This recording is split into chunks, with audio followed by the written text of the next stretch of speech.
password on the room. So sorry about the confusion on that. I meant to remind that feature. We always keep it open.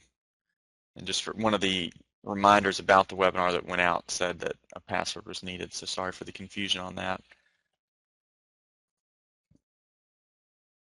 All right, we'll get started here in about 1 minute. Real quick, if you can, type in where you're joining us from today. Looks like we've got a great crowd.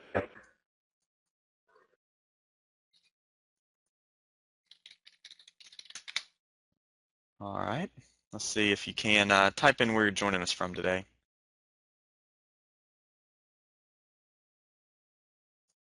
Okay, Panama, Oakland, California, Las Vegas, Chicago, Ontario, Dublin, Massachusetts, San Diego, Australia.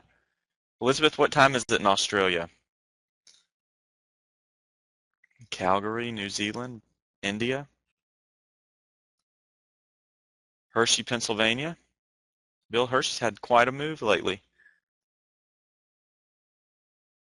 You know, from a seasonal standpoint, it typically rallies the first 2 weeks in February, I guess right up until Valentine's Day. London, France, Rhode Island, Manchester. Okay. All right, good deal, good deal. Well, we'll go ahead and get started here. We are going to record the event, so if you guys see that question, you're welcome to help us in answering it. But I would like to welcome all of you to the TradingPub website. TradingPub.com is our website. We'll post a copy of the recording on our website, TradingPub.com, under the Free Education tab. So we're very excited about our presenters that we have here today. It's going to be an outstanding session. Looks like we've got a great crowd in the room from pretty much based on what you guys were typing in all over from Europe, Asia, and the U.S. and Canada as well. So thanks again to all of you guys for taking time to be here, and I can guarantee you that the two presenters today will give you some excellent education. Real quick, before we get started, I'm going to play a quick movie, just tell you a little bit about the Trading Pub. So we'll play this, and then we'll get started.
Good deal. Well, we appreciate you guys being here today, and at this time I'm going to turn things over to my good friend Kai, and I believe he's going to be the first speaker. So Kai, I'll get your slides loaded here and make sure that those pop up. Okay, everybody should see a slide that says Trading Magnet at the top.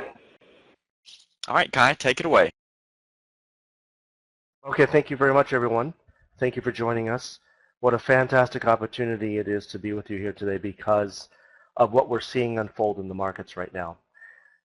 This is something that I have been researching for quite some time. My background is probably a little longer than most. I took the big route around to getting to trading my own money. Back in 1994, I was I call on the buy side or the fundamental side, and I was with venture capital and private equity.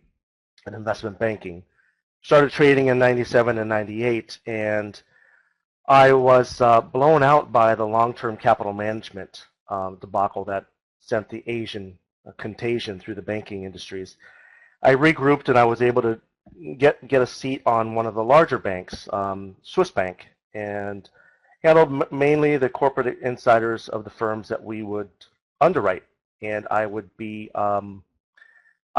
help them structure deals and also get out from under their stocks when need be, or also help accumulate positions in their stocks under the corporate charter. And 90, what was it? That was 99. I started really delving into technical analysis. And the reason being is I kept asking myself, well, if this stock or company that we're underwriting and it's an outperform, why is it still going down? And that's just kept happening time and time and time again. Well, but in the end, we found out it was the market that was just going through a big correction, but there was still a lot of opportunity to be shared and had if you had a heads up. So I had a mentor back in 1999 who was one of the senior fellows at the San Francisco Technical Analysis Society, and I would make calls for him, and we'd call on corporations based on their stock movement, and we'd give advice. Well, that all of a sudden done, ended up at Bear Stearns, and at Bear Stearns ended up on the middle markets trading desk, and I continued that. And by that time, I was pretty versed in technical analysis, and I did understand now that it wasn't about the fundamentals that made the market move or stock move. It was more technical analysis. Because of the long-term capital management, I really took a big hit in 1998 with that. And I was, as I said, able to regroup. And then I was able to foresee in the summer of 2006 a fund that Bear Stearns had, one of the largest at the time, go under. And that was the writing on the wall that I saw, and I started paying very close attention. And I was one of the very few, very lucky who was able to leave Bear Stearns with my retirement intact. And literally everyone on the desk was well over a millionaire just by owning the stock that Bear Stearns topped out at about 130 and famously sold for $2. Well, a lot of people thought for the entire year of 06 that I was somewhat disgruntled, but I really did see the writing on the wall. And I was able to leave Bear Stearns and go over to a high-frequency trading prop firm and joined their Ascent desk, which is a capital desk, and traded and helped the desk short all the financial-related stocks, mortgage-related stocks, until they literally became illegal. It was then that I took another pause in my career, and I started to really look to trade for my own capital. And when I first went out there, TradingPub was not there. There weren't really establishments that I trusted and understood were out there for folks to really, really immerse yourselves in technical analysis and what makes the market tick. And it was a big transition for me. Although I have a lot of experience on the Wall Street, let's call it quote unquote Wall Street side, I had very little experience trading my own capital. And my arrogance of being a know-it-all at the firms, and I was kind of a go-to guy, and obviously, leaving Bear Stearns, 100-year history, now not in business anymore. Yeah, I thought I did a few things right.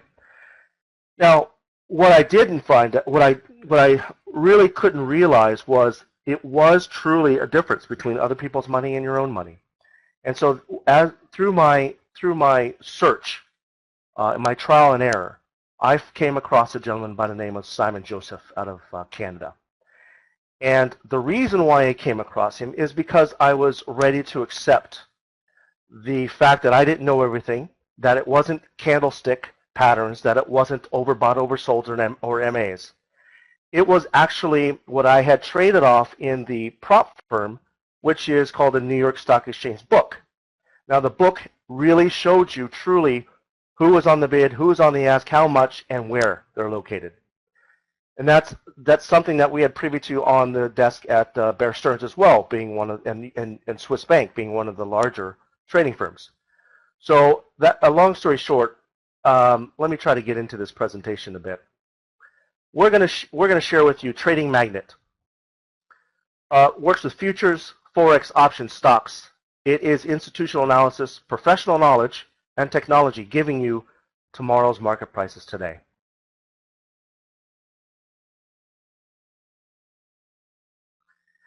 Risk disclosures. There are risks involved in options and futures, and I like the saying of, which I remember in Wall Street, is do your own homework, Marv, in the end. So no matter where you get the trade idea, even if you're sitting on a trading desk and there's ideas being thrown out all the time, even if it's from the firm, if you accept it, own it, and you will become a better trader from that.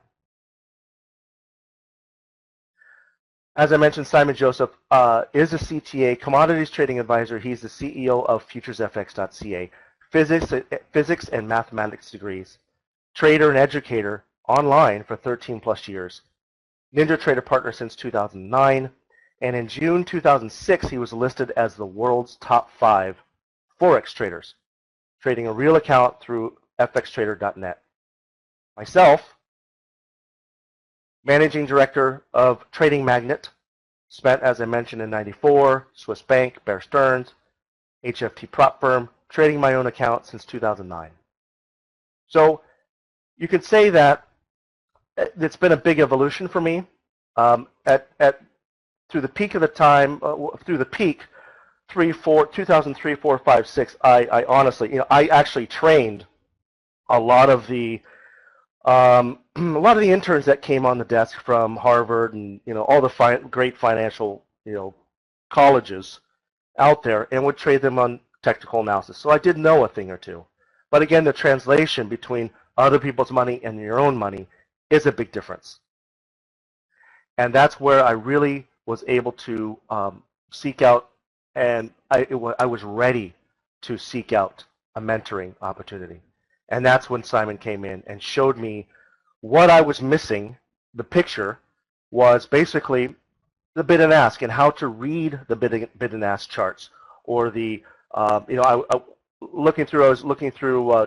I use MarketDelta.com or Market Delta and the footprint ladder, and these are actual bid and offers being had, not just being advertised, such as the current depth of market. Sure. I'm not sure if I can change the color in the middle, but the objective of the discussion is going forward. My research has been man versus machine, using the HFT, algos, and dark pools. Again, the institutional style analysis is what we'll go through, which is the only non-lagging indicator that I've come across, called Trading Magnet, which is actually the market flow, or order flow, if you will.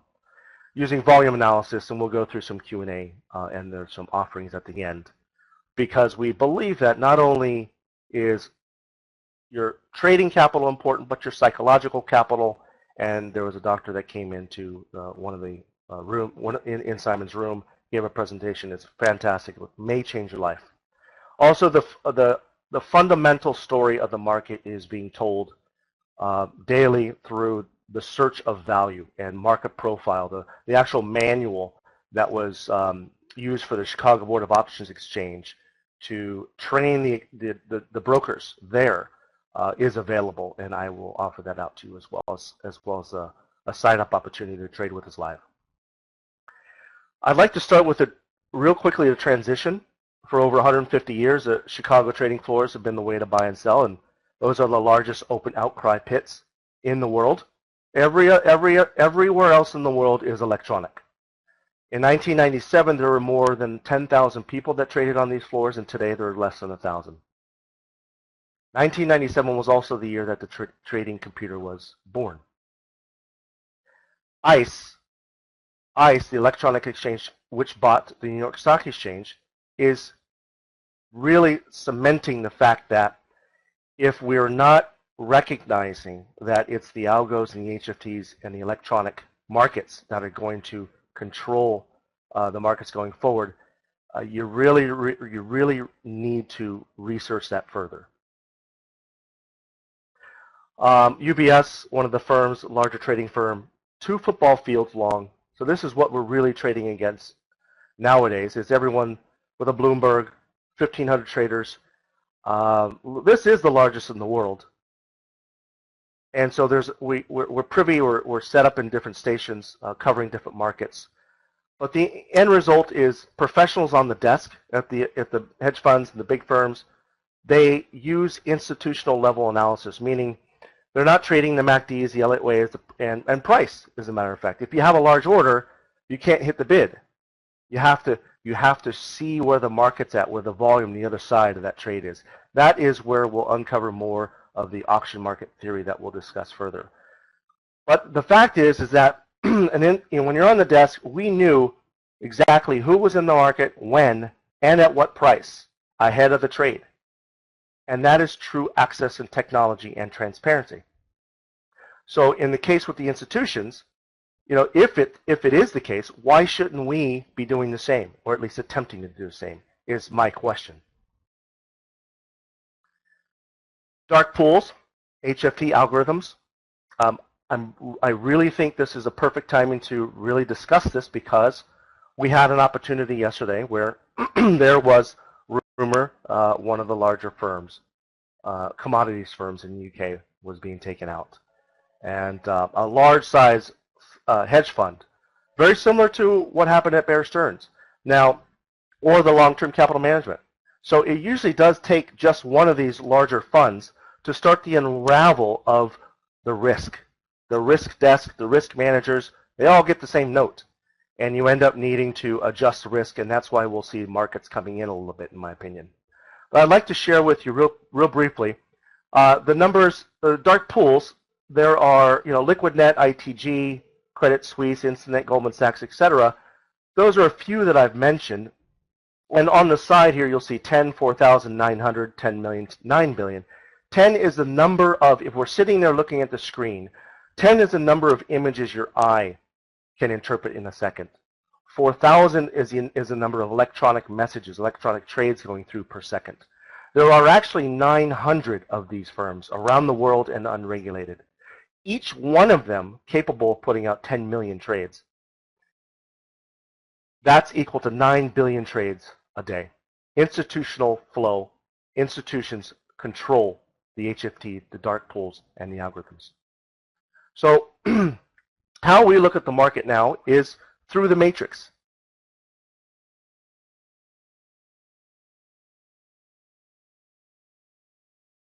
One of the things I'd like to share is somewhat of a tough pill to swallow, if you will.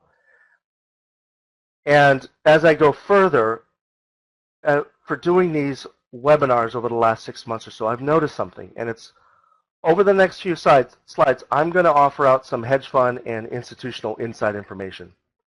That is most likely going to be new information to probably 95 to 98% of you. It's also interesting to note that this is the same percentage everyone quotes as the trader failure rate. So keep that in mind. So again, the theme is man versus machine. And with on average, 62% of the volume, the reported volume from the New York Stock Exchange, the daily volume. There are spikes upwards of 90%, but those are one-off situations. But they're basically derived from algorithmic trades. Retail traders are just not included in that participation of data analysis. They just don't have the capacity, the capital, the access. Now, there are techniques that retail traders can employ, and that's what we're going to share with you today. So, to make it, long story short, program trading, the markets are controlled by program trading. Program trading controls the market. You can only make money by trading in their direction.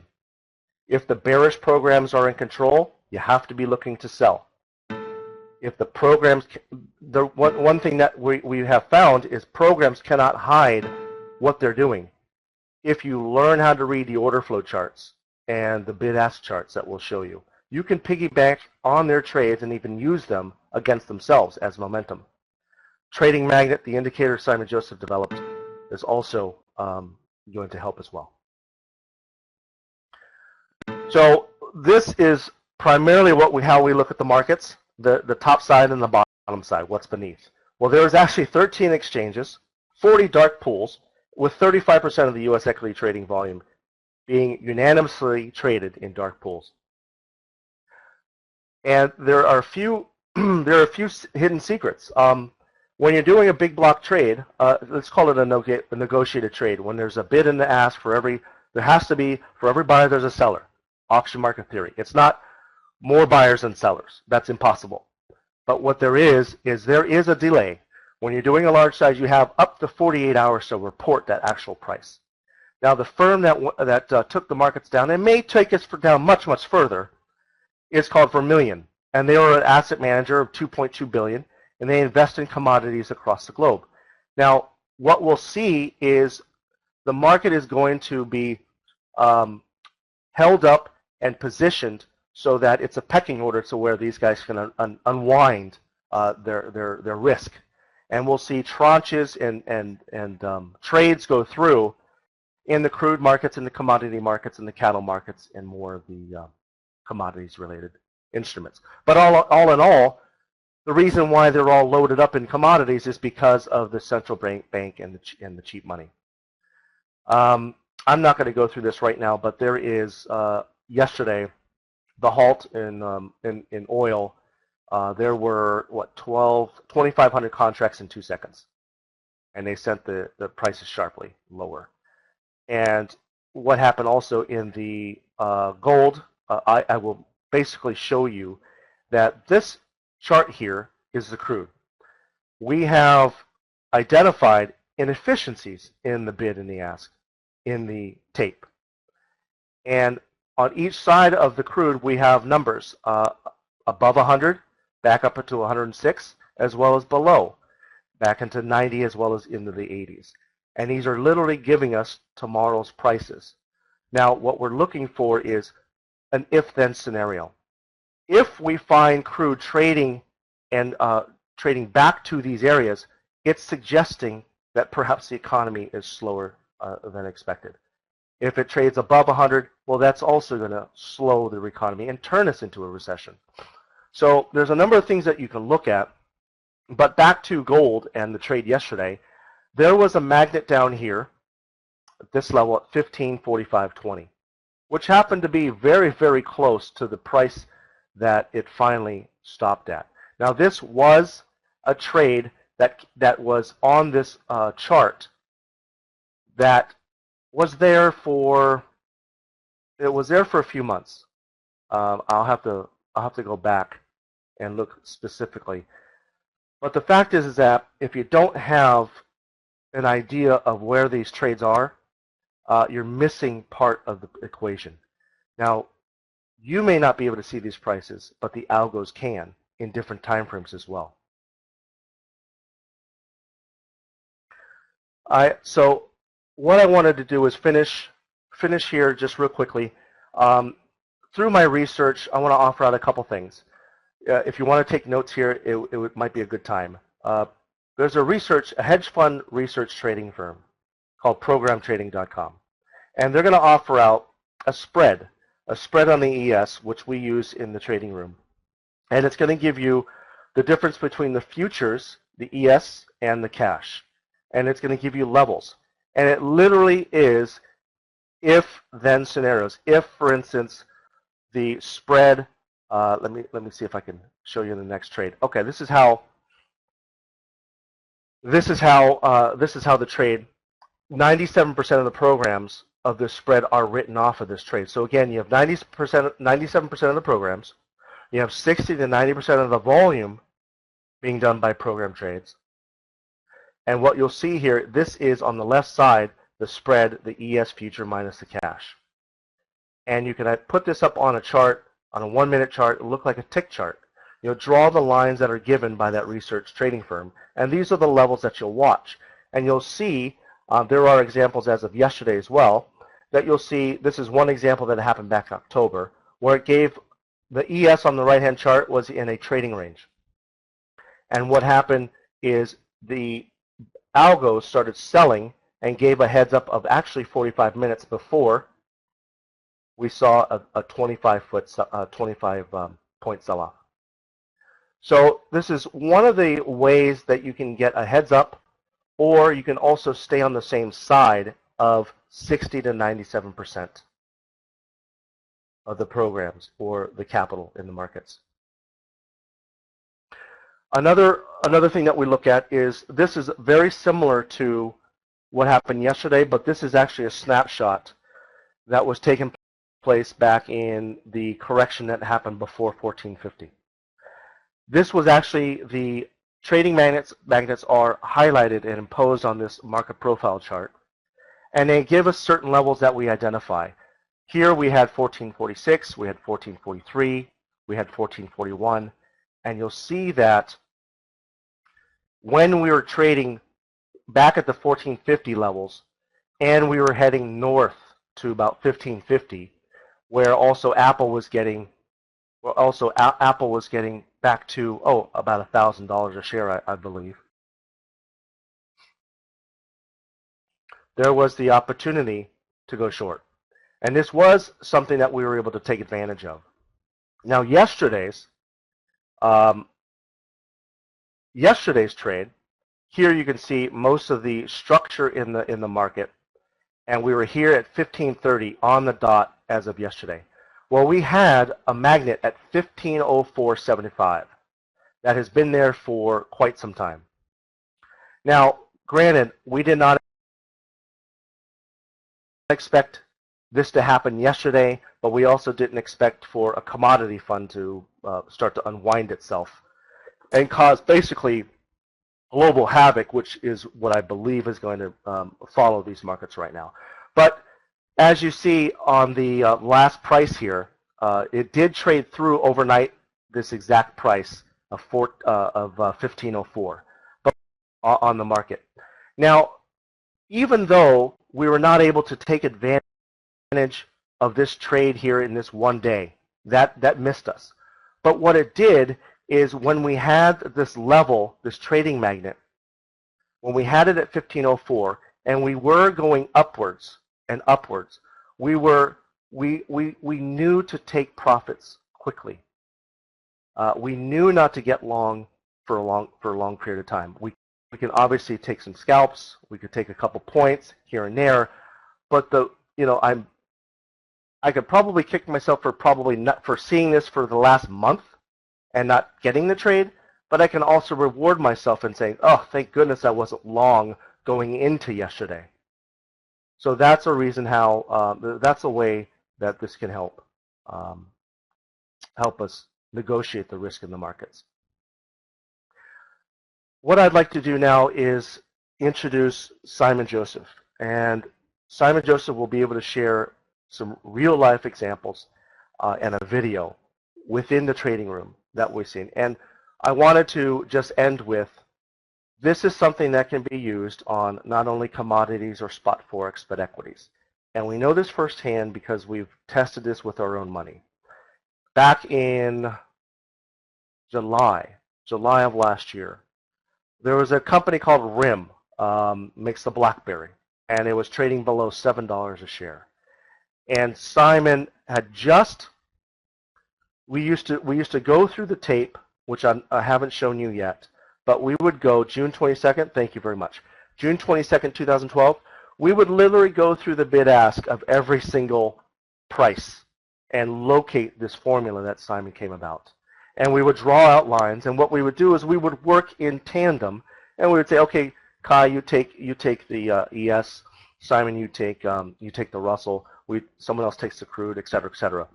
We could also only look at a number of different time frames. But we thought, hey, let's try this on equities. Well, we did. RIM was pulled up. It was trading below $7 a share. And I couldn't believe it because, of course, Apple was the complete opposite. But we did the scan, and a price of $11.83 came up. Well, that $11.83 was a heck of a long far away from below 7 where it was trading. And I didn't believe it, but I said, okay, if it's true, let's go into the options market. Let me look at the January 10s. I looked at the January 10s. They were trading at 30 cents. So I said, okay, fine. Let's put 20 on there. Let's put 20 contracts at 30 cents. 3 days, they were worth 99 cents. Today, they're worth well over $12 a share. So it is a way, because the market itself is transparent. It's set up to be transparent. There are messages in the market that are being told, and it took someone such as Simon Joseph, who spent 6 months in his room being literally fed through the door. But it also took someone with a mathematics and physics degree to probably uncover this. And now we're able to share this, and it's manual now, so it's just another arsenal. Again, maybe it's not going to let you get that short from 1530 the other day down to 1504. But it may just keep you out of going long with the rest of the crowd while we take a nice little haircut in the market. So all that being said, let's go ahead and see if there's any questions, and I'll go ahead and pass it over to Simon at this time. There's a lot more involved in this. We don't expect you to pick it up right away, but we do invite you to at least explore the opportunity. Let's go ahead and, Morgan, let me send it over to Simon. Thank you, Kai. Let's move over to my charts. I will be putting what Kai has been talking about. A lot of you would probably not comprehend what he was talking about. But I will show you, and let's go through the. Can we all see? It's going to come up soon. Can we all see my desktop? This is a basic trading day for the crude. Let's say on the crude. My students and I will see this, will watch this, and we'll start trading. Whatever Kai told you about was verbal, right? Some of you maybe thought, I need to see something to visualize it. Folks, in 2006, I discovered, I spent 6 months inside my trying to uncover those bid and asks. I was always trying to find out why my stop getting hit, and then the market will go in my favor. What is going on? So, long story short, you will see us in our trading rooms. We will have other events, and you will be able to see us trade live. Folks, I discovered specific formulas because I drew specific formulas from my background. Being physics, one specific formula stood out because the price would always come back to it. And in the past, we used to look at it manually, such as this, and we draw these manually and we'll put them on the chart. We will say, okay, we have a bracket here. We call them brackets, and we have a bracket here, and we put them manually. But now everything is automated, so you don't need to. You just put it on the chart, and off you go. As you see, this is a still chart. The market is closed, so I disconnected my connection, so I didn't want to interfere. If you're still showing old slides from Kai's, it means you have slow internet probably, or you need to refresh. Now,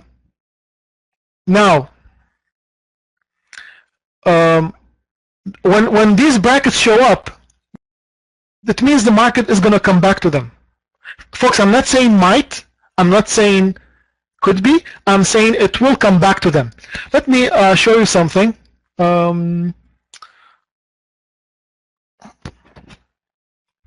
This is what one of our most recent students said, and he's been trading. He's been killing it every day. He's on the profit. He's out of. And he quoted me first. He said, "It's not up to me. It's or up to you. The price will always return to these brackets, to the magnets, whether you like it or not." And he says, when I heard Simon saying this first time, I thought, what a guy. How can he say something so silly? It's nuts. Is he nuts? Needless to say, after doing research and watching me, he joined. So that's what he said. Um, of course, we will cover some hardcore values here, but that's why I'm proud, and we're proud of what we have accomplished. Look what professional traders have been saying about us. One of the traders says, "I watched with great interest, guys, and your trading sessions. I am not certain exactly how you are doing it, but I can tell it's certainly different from the hundreds of silly offers I receive every week. I am very interested." And another professional trader says, "I cannot adequately express my thanks to and appreciation for the generous 2 days of training and exposure of how to properly approach the market. Having been around the market for some times and looking for answers how a retail trader could be successful." Look at this, how a retail trader, like all of us, right, could be successful and develop a business. I have kissed a lot of frogs. How you approach the market is by far the most impressive and comprehensive and logical method I have seen. Now, I don't want you to get bored, folks. I don't want you to get bored. I want to show you something very interesting. Okay, I will jump to the video that I have from today's session. I will jump to the video, and we will do Q&A sessions after. So what we will do, I will jump to today's session, and I will go through it, folks. I will show you what has happened, and then we can discuss this. While I'm doing the video, I will also be explaining why and when and how and why did we do that. Let me go back. This is today's session. So when we trade, you see at the bottom is our students. Can we all see this? Can we all see this? At the bottom, you see the students asking questions. So it's a very transparent room that we have. You see, I took a trade short here at 86. Now, the question is, I always say, how can you, and it's a short on what? On the crude. How can you trade without knowing where your stop is? You cannot do that. Really, you cannot do that. So my stop is 96. Look far over to the right-hand side. This is what we call the mini market profile. This is what I have developed. This is what I'm looking for, mini market profile. Mini market profile would tell you where was the most interest. Just like Kai was mentioned, I'm just showing you what Kai was telling you. Okay? I have specific numbers on the tape right here. This is the footprint showing me the bid and ask, showing me where the interest is, and I have specific numbers and specific volume on the mini market profile here or even here. What do you see on 96, folks? 96 is the beginning of the massive interest that happened on a 5-minute, on a small term, between 93.96 all the way to 94.05. If you don't see it, you know, I'm telling you, it's that these are the numbers. So I took a trade short, and I have established a stop loss. First, I cannot trade without knowing my stop. So I took a trade because I knew my stop. Let's see what happens. Somebody's saying, some people are saying my mic is too loud. Some people are saying no picture, no mic. So let me fast forward this trade. Look what happened. By the way, I did not video this because it's a winner. Today we had everything, and just like most of the days, today specifically I had all my trades, according to my teaching, either winning or I exited without losses, because I will show you some of those. How important is it to exit a trade if you know the market's going to go against you ahead of time? Okay, so let's look what happened. I'm taking profits immediately. First, I took my contracts. I have one left. Look, and I'm fast forwarding. See, the market went up and it did not touch 96, 93, 96. Okay, do you see that? Do you see that? Now, watch what I will do with my stop. I'm not talking about brackets yet. And why am I trading short? Do you see this black line here? Do you see this black line at, below my price? We all can see it. Folks, this is a bracket that I was aiming for. I told my students I have a bracket at 93.70, the market to take it, and I can see that high frequency traders, throughout my numbers, I will show you numbers. I'm showing you numbers, exact numbers. The market is going to come to 70, and there's a huge interest to bring it all the way to the other black bracket that you see at the bottom, 95.55. So let's fast forward. Okay, I am just fast forwarding what you see on the session. Look, the market went back up. It went to 93. Did it take me out? Did it take me out? No. No, it didn't. And watch what happens now after. I'm just fast forwarding, and look at this indicator profile, or the market delta that we have. It's not market delta, but similar to market delta. We use the Gomi ladder. It's a free version of market delta that we have, or similar to it. And to me, it's a lot better. But look, and look at the momentum indicator that just hit. Look at the red. This thermometer that you see with the arrows on the side. Again, I don't have time to explain every indicator that we have, but those numbers from the formula from the bid and ask told me the market is interested to come down, and also the profile told me it's going to come down, and it's going to come down to these numbers. So I fast forward. Okay, I moved my stop loss to 86, 85. Let's examine, what we call these? Smart stops. If anybody of my students is here that was with me in the last 2 or 3 days, can you explain in a couple of words, what do you think of smart stops? And I will show you more than that, more than just these 2 trades. Why do I choose 85? It's not random. I cannot do trade with a random stop. Look at 85, and I put my cursor right for my students at 85. At 85, there's a big spike in interest. It means if 85 hits, there's a rejection before 85. But if it does not reject it, if it comes to 85, the market is coming all the way back up to 94, which means I am losing, and I'm getting my stop getting hit after taking profits. So I don't want to do that. So I'm protecting my whatever I have in my hand. Folks, you have no idea how smart. And again, I moved it to 79. Let's again flip to 79 and watch 79. What do you see at 80? 80, there's a spike, and right after the spike, there's a low interest. And look at these numbers on the tape. Folks, I show you this, I teach you this in details, and all of a sudden, profit, look at the bottom bracket is taken. You see this? Bottom bracket is taken. See that? These are manual. I put them manually, and I had to erase them manually. So let's go back. I think I fast forwarded. So let's go fast, and then we have another trade happening here. Look, another short. By the way, I trade in front of my students. I trade, if you join me, I trade in front of you. I don't call a trade. I call long term. I'm going swing short, swing long, and on certain instruments. But when you're with me as well, I trade in front of you, and I show you why. Okay. So I took another short. Why did I take a short? Okay. Now let me explain something that all of you will be understanding.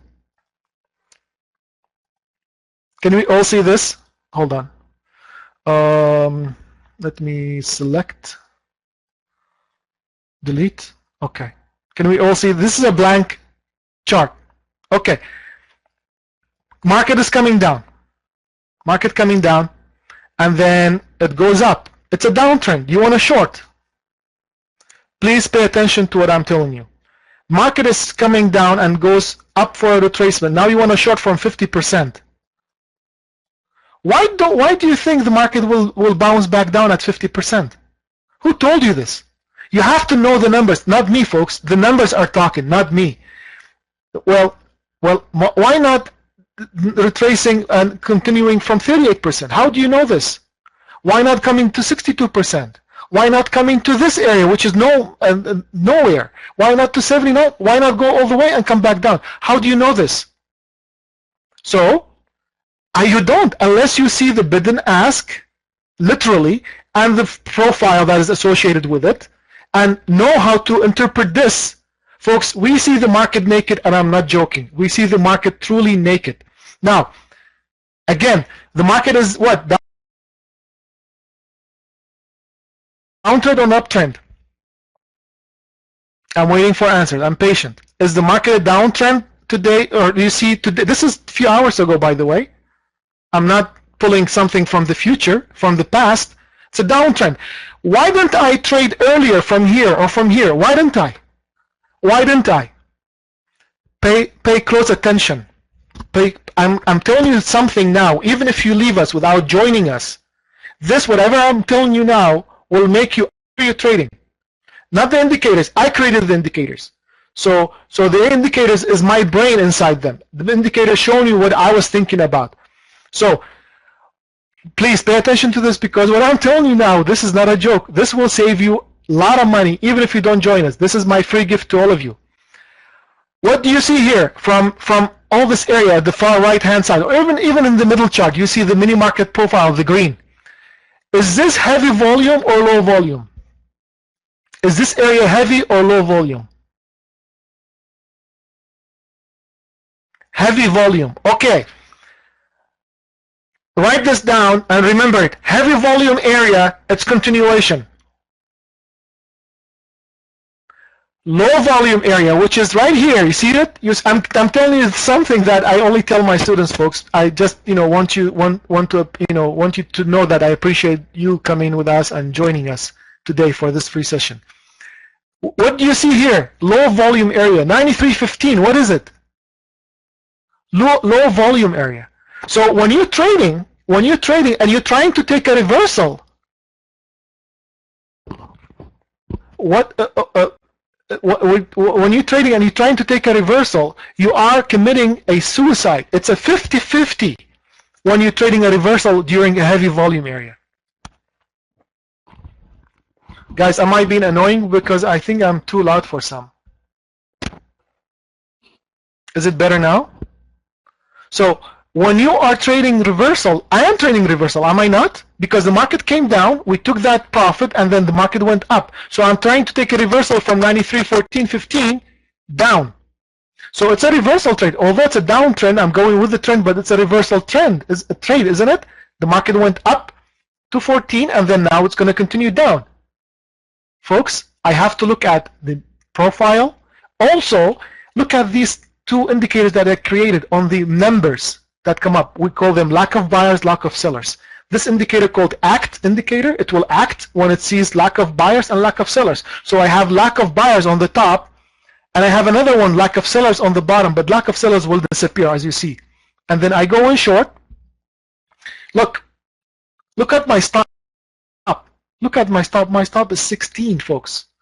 By the way, I don't go in unless I confirm. So anticipate the market is going to go up to a certain level, and then I confirm, and then I execute. Ace your trade. Anticipate, confirm, execute.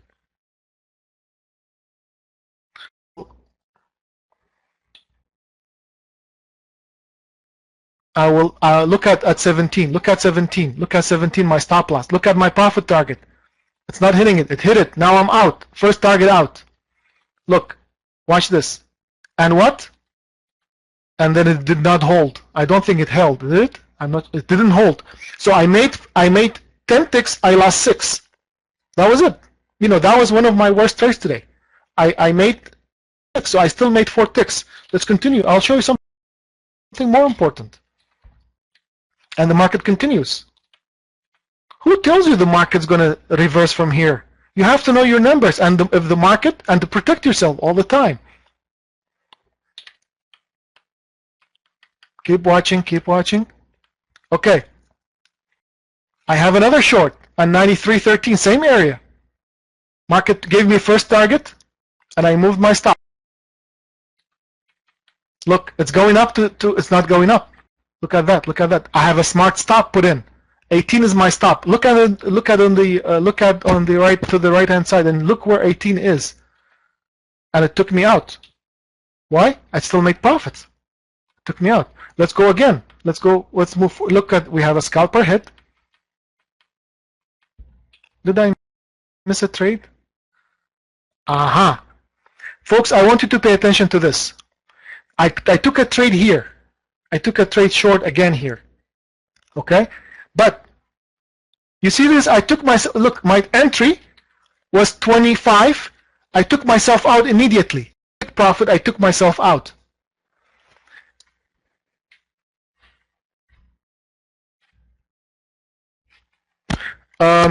Before, if anybody does not see what we're doing, you are invited. Go to our websites. Can you, Kai, post our websites? Because we have March 7th, we have a very big event in our websites, both of our websites.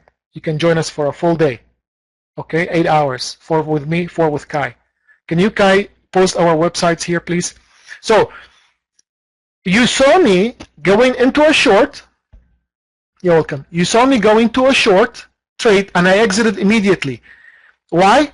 Because these numbers, let me fix the,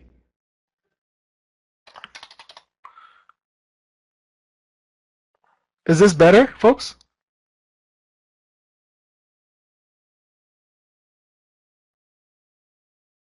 It's bigger, better? So the numbers told me to exit. The numbers told me to exit. Now, these numbers I will teach you, I will show you why you should be exiting a trade if you see no hope in it. So imagine if you use this methodology and twice a day and save yourself 2 ticks on a trade. For example, this is 2 ticks times 2 trades times $10 times 5 days a week times 52 weeks. That's $10,000 in saving just by saving yourself 2 ticks in a stop using our methodology. If you don't benefit from this program by with any other things, any other indicator or methodology that we use. So let's move forward. Look, you see a bracket at 15, a black bracket at 15.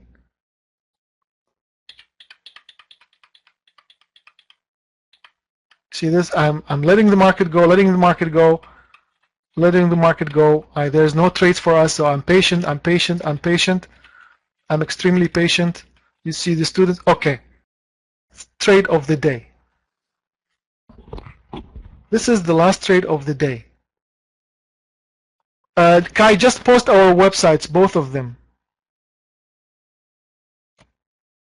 Just post the websites, both of them, please. Futures FX and Trading Magnet. And they have the links right on the first page or the invitation on both. Okay, with this trade, I will slow down. With this trade, I will slow down. Folks, the market is coming down. 90% of traders would think the market will go up here because it went up. You guys are following this? It came down and it hit a retracement. The middle chart, if you look at the middle chart, the market went up, the market came down, and the retracement, a lot of people will think it's going to go up. But look what I did. Just follow the top left chart. I will slow down so you understand it now. Sorry, I've been fast because I thought I'm running out of time. These are the websites, both of them. Kai is giving you. Save them on your desktop because we have more to come. Top left corner is the trading chart. Top left corner is the trading chart. Let me show you. I took a trade short at 93.18 and my stop loss is 27. So my stop loss is relatively big for a day like this. My stop loss is 9 ticks risk. But I'm taking a short. Now, let's watch why I took that short. Let's see why I took that short. I took that short because simply look at what happened at 25. Here, right here in the second gray chart in the middle. Okay. I don't think we're doing Q&A session, Kai. I don't think because Morgan is going to give us the time needed. If not, then we can do this. I'll let you know. And then stop loss at 27, and I'm taking a short. Now let's follow what is happening here. Moving my fast forwarding this, the market came down and gave me 4 ticks, as you see on the left-hand side, top corner left-hand side. The market gave me 4 ticks. It did not execute my profit target. Okay, and then it went back up. Am I worried? No, because if it takes 25, I'm okay with that. Look, just keep watching. Keep watching. I took 2 out, 2 targets out, 1 is left in the market. Now, keep watching. Please keep watching. Keep watching the top left corner and see where I put my stop. It's amazing how accurate those smart stops are. Can I expand my chart? I'm trying to do my best here. Look, I moved my stop to 11. Why did I move it to 11? Let's look at what is 11 here. See, I also give a 11 is a on the far gray chart. 10 is a big spike. Just above it, I'm putting my stop, because if the market does not respect 10, pay attention to this. If the market does not respect 10, it might go all the way back up to 93.50. So I would rather put my stop at 10, keeping another 6 ticks profit in this trade. Now let's see what happens next. These stop losses are extremely accurate, and you will see what's going to happen.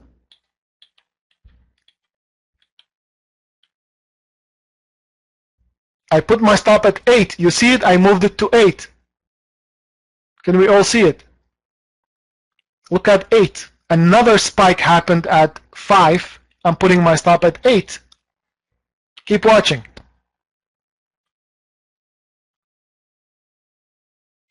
I am advertising stop. The magnet indicator. You will not believe it until you see it with your own eye. It's extremely, extremely advanced.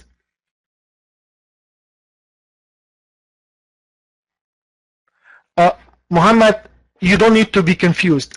Why? Because what I'm trying to say is that I know where the market needs to be, where your stop loss need to be put. If you're trading without knowing how to establish your stop losses, smart stops, not random, not because you have a higher high, a lower low, or high spike. No, we don't use technical for stops because they don't mean anything. They don't mean anything. Okay? So let's move. Let's move. Look,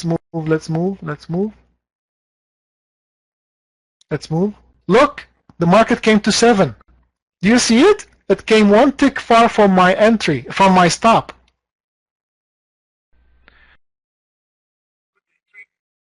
You see it? And the market continued down. Watch this. Watch this. I want you to pay attention to what's happening next. You see my trade and live. I moved my stop to 03 now. I moved my stop to 03, and watch. I moved now. My entry was 93.17.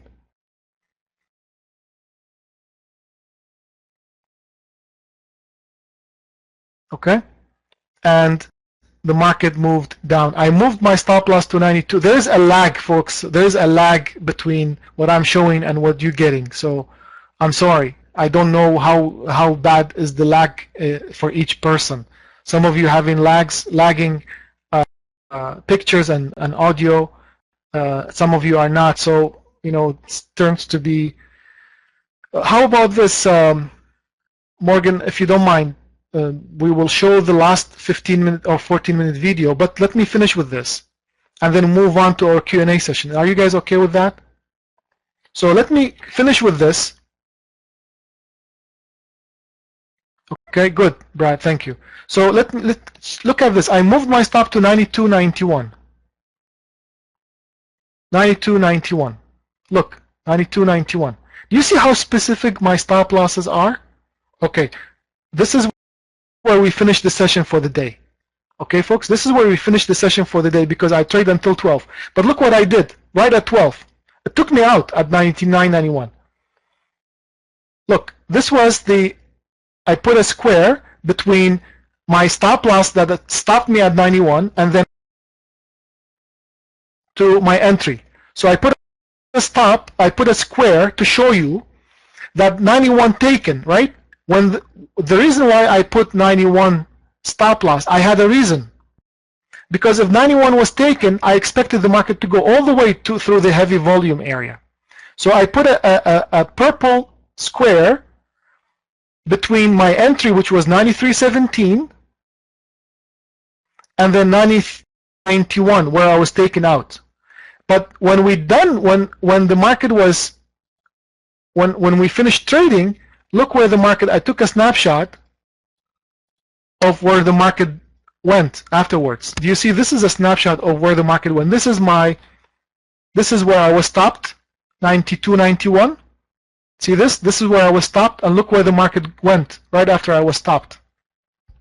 I'm not playing video games with anybody, folks. This is the purple area that I established. The market took me out at 92.91 with probably 25 ticks profit on the last contract, and then it went all the way back up. Now, Morgan, can you play that video, and then we can move over to, or I can play it. Let me show you, or Morgan, if you can play, that'll be great. I'm in futuresfx.ca, February 19th, Tuesday, first day of our trading session after the Family Day holiday in Canada and President's Day holiday in the US. Let me first catch up on what happened the last time you guys were with me, February 15th, Friday. We had a interesting session on Friday because the market came down and we had a good trading day. You guys were with me. I made a recording. But before we closed the trading session on Friday, I said the market, I will find a long to go to 97.05. Actually, not only I said that, I made a video and I sent it to everybody, and it's sent to everybody to their email. So if you watch the video from our last email blast, I said, and I will include it, I'll try and include it in the same email. I said I will go long to 97.05 long. So let's keep that on the side. Remember, 97.05 is my purpose or my goal after Friday, 97.05. The market came down all the way to 95 and change, 95, actually 95.50, something like that. So let's see what happened today, Tuesday, first day after coming back from Friday's session. So this is the session. Let me show you some of the things that we've done and some of the things that we get compliments on all the time because nobody else does it the way we do it. Let's take a listen. This is from our live trading session.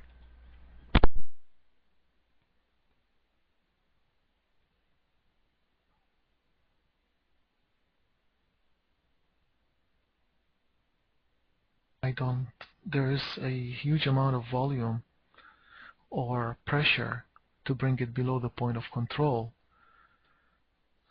Okay, here, a swing down. Did you pay attention to what I said? I showed you a swing down from a point of control, and all students know about it.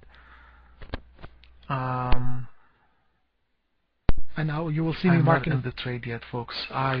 You will see me marking it down. It's funny, but it's not for me. I don't see it.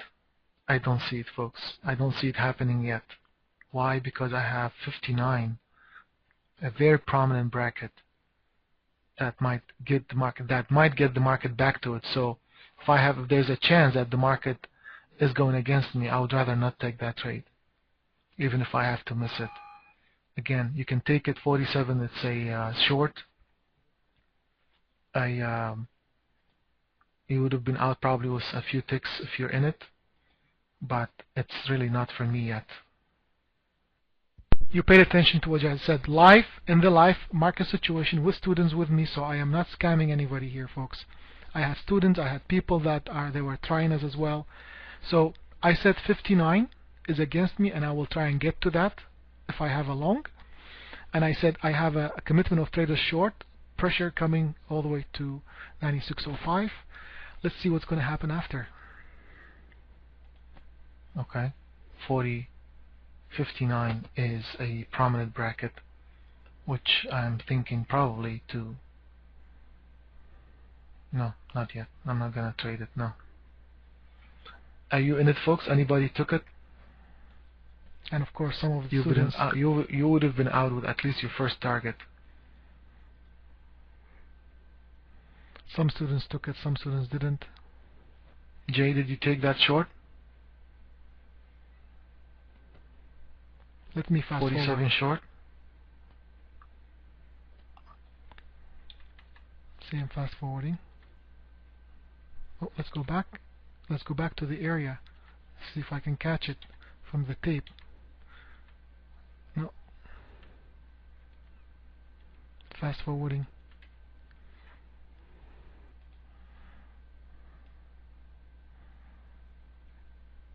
Look, I put two arrows, one here, and I continued putting brackets because these black brackets are, I take them from the side, they are prominent.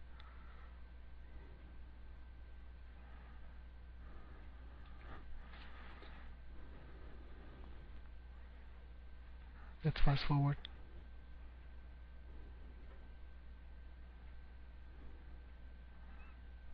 Are you watching, folks?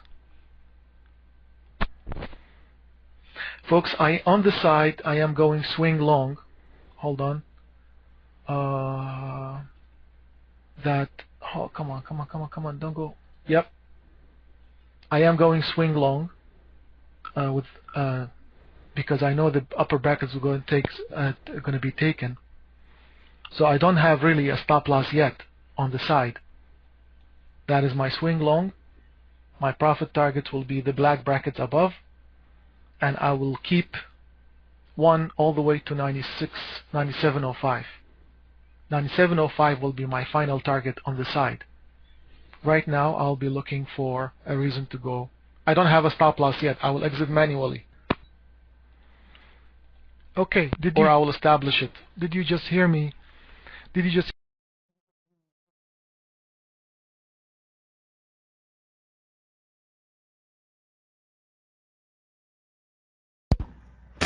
Okay, guys, we have audio. Let's. Kai will give you a link. Join me on my Q&A session, and I will show you. There we have a problem with the sizing of the chart here. Stay with me if you have time. Kai, if you don't mind, give out that Q&A session. Yeah, give out that Q&A session.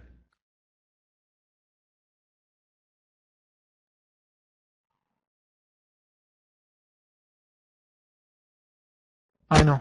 I'm sorry. It's didn't go according to what we have hoped.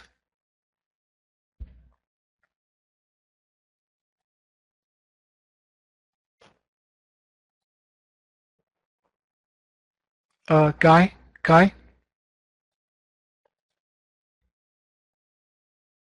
we have a very advanced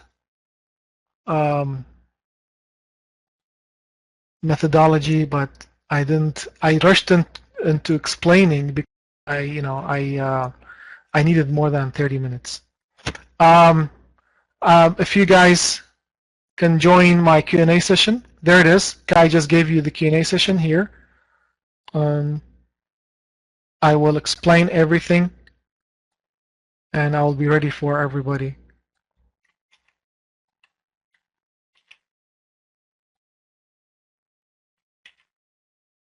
Kai, keep posting it, please.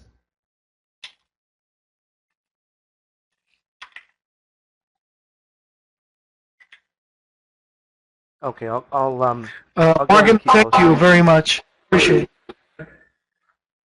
For this. It didn't go according to what I was thinking. So folks, I am logging off and I'm going to my Q&A session. I will see you all there. I think what I can do is I can give, while folks are getting ready to head over, I can go through. Can you see this clearly?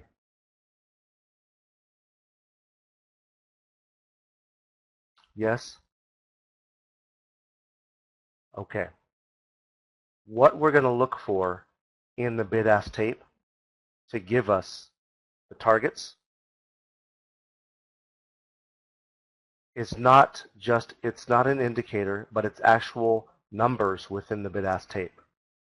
If you can see on the left-hand side where it says unfinished business, 4 by 3, that means that within this auction period of 1,000 volumes, 1,000 shares traded, that means that this auction was not complete, and therefore the market will trade away from and then at some point trade back to complete that auction.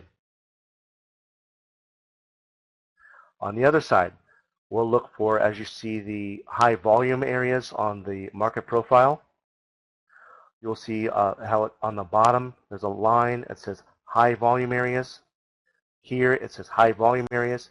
We know that it will move back to these areas because of the dynamic of how a market trades. The market is simply there to facilitate auction. It will simply move towards high areas of volume, unfinished business, basically deals that have to get done, and then move away from that in search of the next price. And so that will show up in that market profile that he was showing on the side. That will show up in high volume areas as well as low volume areas. And you can use those to take trades from, and you can use those to take your stops. So again, the high volume, for instance, down here, there was a 28 by 0, far left, bottom. You bet.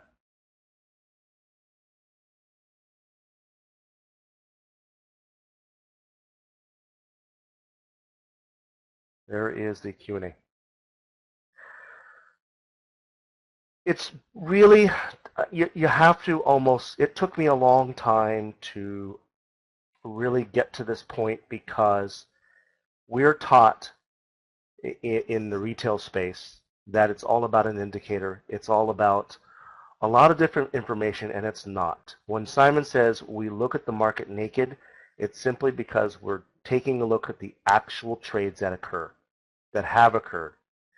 And then the magnet levels that are drawn out, that is an actual mispricing. So meaning there was not an equal bid for the offer at that price and time. That could happen last year sometime.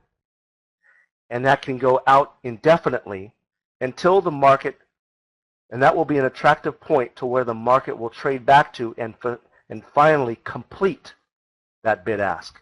So when you see on the far left side when it says unfinished business, it says 4 by 3. That is just an area that will give us a anticipated target. So when we come back away from the initial 4 by 3 unfinished business, we'll take a long to that area in anticipation that that unfinished business will be closed, negotiated, and traded through. I'm not sure if you're seeing a marker for me, but let's see if I have another chart here. I think the charts are going to be, here might be a good example. You're not going to be able to see the numbers, and that's not important. What is important is part of the teachings is to use the institutions against each other. So when you have, what we'll do is we'll filter out the tape, the bid-ask market, and just look for the bigger buyers and sellers. And what we'll do is we'll go ahead and we'll use them as a commercial trader or COT. They make a commitment, and they commit. And this area, these highlighted red boxes, are areas where the sellers had committed themselves. Once they commit, and the market trades up and around them, at some point, these guys are going to cover and end up giving us the momentum that we need to take the trade long. Now, we can anticipate the area of where they're going to go to from the previous area where there were big sellers or big buyers. And at the very top of this chart, there's a pink line. That was the previous area of where you found big sellers and big buyers. So once again, let me go ahead and put, I think Simon is set up now, Q&A. One last time here.